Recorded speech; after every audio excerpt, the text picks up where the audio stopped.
Fermer les consulats d'Algérie en France, la proposition lunaire de Driancourt.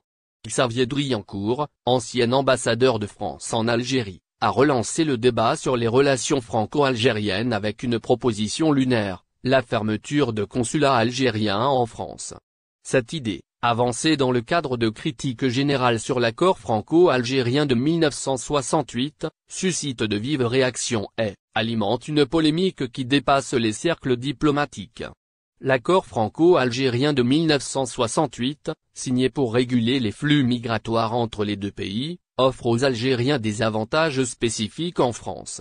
Ceci inclut des facilités pour le regroupement familial, des titres de séjour particuliers et la possibilité pour les étudiants de travailler. Pour Driancourt, cet accord serait dépassé et inadapté aux réalités actuelles, conférant selon lui des privilèges démesurés aux ressortissants algériens. Le diplomate, connu pour ses positions critiques envers l'Algérie, affirme que cet accord est un frein à la souveraineté française en matière de contrôle migratoire. Sans fournir de données fiables, il avance que les Algériens représenteraient 40% des migrants en France, un chiffre largement contesté par des statistiques officielles qui estiment cette proportion à 12%. Une proposition radicale, fermer les consulats algériens. Dans une interview au Figaro Magazine, Driancourt va plus loin en proposant de fermer certains consulats algériens en France. Selon lui, cette mesure viserait à exercer une pression directe sur l'Algérie pour revoir les accords bilatéraux. Il évoque également d'autres actions, telles que la réduction des visas diplomatiques et un contrôle accru des biens financiers et immobiliers des Algériens en France. L'ancien ambassadeur suggère également une surveillance renforcée des activités culturelles et religieuses, citant notamment la Grande Mosquée de Paris. Ces propositions, qui touchent à des domaines sensibles, sont perçues par certains comme des provocations susceptibles de détériorer davantage les relations déjà tendues entre les deux pays. Driancourt alimente encore une polémique qui s'intensifie. Les réactions à ces déclarations ne se sont pas fait attendre. Du côté algérien, ces propos sont perçus comme une ingérence et une attaque directe contre la souveraineté du pays. Plusieurs voix dénoncent une logique de confrontation alimentée par des figures de l'extrême droite française, dont Driancourt est parfois présenté comme un idéologue. En France, les opinions sont partagées. Certains soutiennent l'idée d'une révision des accords de 1968, estimant qu'ils doivent être adaptés aux enjeux actuels.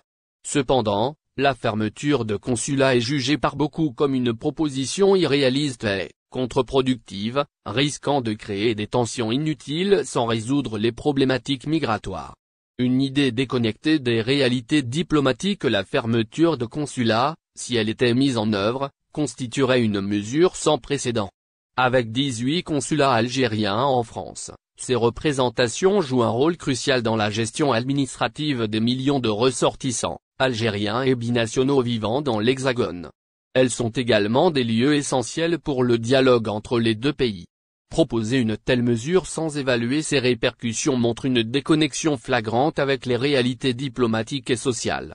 Une telle initiative, loin de résoudre les problèmes évoqués, risquerait d'aggraver les tensions et de compliquer la vie de millions de personnes, tout en s'attaquant à un symbole de coopération bilatérale. Cette proposition de Driancourt, qualifiée de lunaire par certains observateurs, reflète une approche simpliste de questions complexes. Plutôt que de s'engager dans des déclarations spectaculaires, il serait plus constructif de renforcer le dialogue et de chercher des solutions équilibrées pour répondre aux enjeux de crise entre l'Algérie et la France, ce qu'a dit Ahmed Attaf. En conférence de presse à Alger, le ministre des Affaires étrangères Ahmed Attaf ne s'est pas trop étalé sur la crise en cours avec la France. Le chef de la diplomatie algérienne n'a pas laissé entrevoir un durcissement de la crise ni un apaisement en perspective. Algérie-France, le statut est bien parti pour durer. Je crois que ce qu'a dit hier le président de la République est suffisamment à la hauteur du défi que certaines parties en France veulent nous imposer, a répondu Ahmed Attaf à une question sur la brouille entre Alger et Paris. Le chef de la diplomatie algérienne a ajouté que les attaques actuelles contre l'Algérie n'ont rien de nouveau et elles vont, comme les précédentes, échouer face à la résistance de notre peuple qui est plus forte. Dimanche, dans un discours devant le Parlement, Le président de la République Abdelmadjid Tebboune a usé de mots très forts lorsqu'il a évoqué l'affaire Boualem Sansal qui empoisonne davantage la relation bilatérale. L'écrivain franco-algérien a été arrêté le 16 novembre dernier à l'aéroport d'Alger. Inculpé d'atteinte à la sûreté de l'État et à l'intégrité du territoire national, il est incarcéré, suscitant une vague d'attaques contre l'Algérie émanant de l'extrême droite française dont il est proche. Pour le président Tebboune, Boualem Sansal est un imposteur qui ne connaît ni son identité ni son père et qui a été envoyé pour dire que la moitié du territoire algérien appartient à un autre État. L'écrivain avait soutenu dans un journal français d'extrême droite, que l'Ouest algérien appartenait historiquement au Maroc. Dans son discours, le chef de l'État avait réitéré que le colonialisme français a commis un génocide et des crimes en Algérie et signifié que l'Algérie ne réclame ni des excuses ni une compensation financière, mais que la France reconnaisse les méfaits de son passé colonial en Algérie. Crise entre l'Algérie et la France, ce qu'a dit Ahmed Attaf. En conférence de presse ce lundi 30 décembre à Alger, le ministre des Affaires étrangères Ahmed Attaf ne s'est pas trop étalé sur la crise en cours avec la France.